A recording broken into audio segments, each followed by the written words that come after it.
দীর্ঘদিন ধরে জঙ্গল ধ্বংস করার কারণে বন্য জন্তুদের বাসস্থান দিন দিন কমে যাচ্ছে। ফলে পশুরা আজ বিপন্ন। এছাড়াও আছে চোরা শিকারীদের উৎপাত।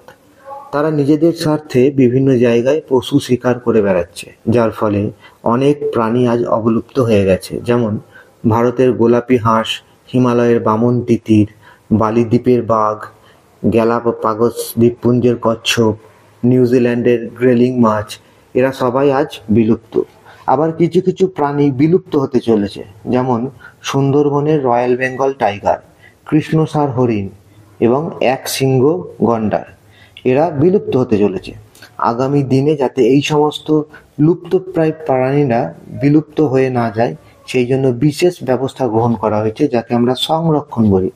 বনের মধ্যে অভয়ারণ্য তৈরি করা হয়েছে, আর এই অভয়ারণ্যে গাছ কাটা এবং পশু শিকার আইন করে নিষিদ্ধ করা হয়েছে। অসমের জলদাপাড়া রিজার্ভ ফরেস্ট, সুন্দরবনের সজনেখালি ব্যাঘ্র প্রকল্প এবং গুজরাটের গির অভয়ারণ্য এরকম এর মধ্যে উল্লেখযোগ্য।